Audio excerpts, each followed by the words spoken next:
Dans la première salle de l'exposition avec Adrien Febès-Elgère, co-commissaire de l'exposition. Cette salle ici, elle parle de la situation de Paris en 1870. C'est ça, tout à fait. On a commencé l'exposition avant la Commune. On veut donner un peu une image du Paris d'avant la Commune pour pouvoir expliquer comment est-ce qu'on en vient à la Commune. Donc, dans un premier temps, on a décidé de parler de la guerre de 70 qui oppose la France à la Prusse, donc la guerre franco-prussienne. Et le siège de Paris. Voilà, exactement, le siège de Paris qui suit, car Paris est assiégé à partir du 19 septembre jusqu'à la fin janvier 71. Donc on a voulu montrer les dures conditions de vie des Parisiens qui doivent faire face au froid, à la faim, au bombardement. On a voulu montrer la difficulté de vie, mais aussi les difficultés de la vie politique. Parce qu'en effet, le Second Empire est renversé, effectivement, et la Troisième République est proclamée le 4 septembre. Cependant, la forme que doit prendre cette République est incertaine, parce qu'on a des républicains plutôt rouges et des républicains plus modérés ou conservateurs.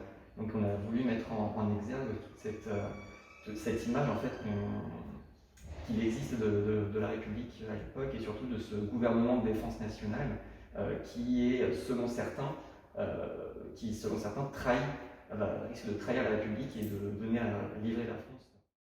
Nous sommes dans la deuxième salle de l'exposition, vers la Commune, avec donc justement les caricatures dont on parlait tout à l'heure, les photographies et des affiches aussi.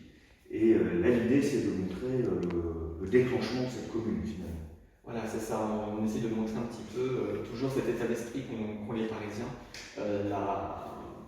le fait qu'ils en veulent à ce gouvernement de défense nationale qui livre son nom de Paris aux Prussiens, parce que les Prussiens font un défilé dans les rues de Paris le 1er mars, alors que Paris avait tenu bon jusque-là.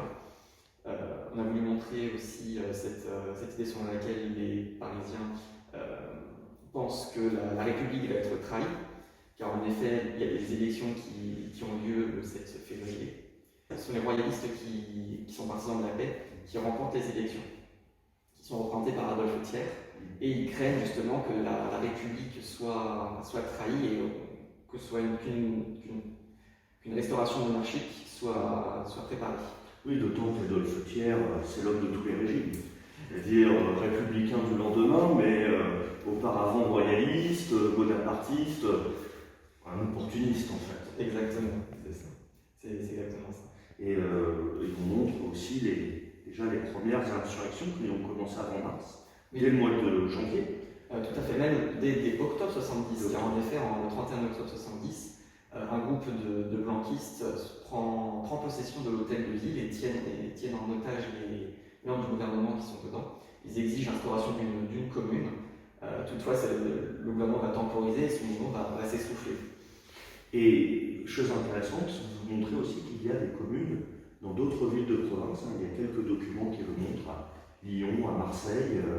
Oui, tout à fait. Il n'y a pas que la commune de Paris en 71. On a aussi Lyon, Marseille, Narbonne, Le Creusot, Saint-Étienne, pour certaines qui d'ailleurs sont proclamées avant Paris.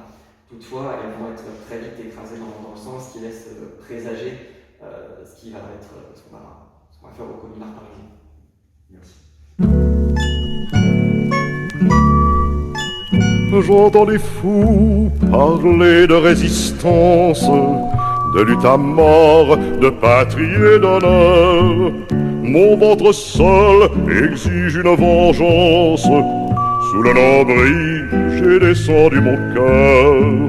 Libre maintenant de rester patriote et de mourir sous les feux ennemis.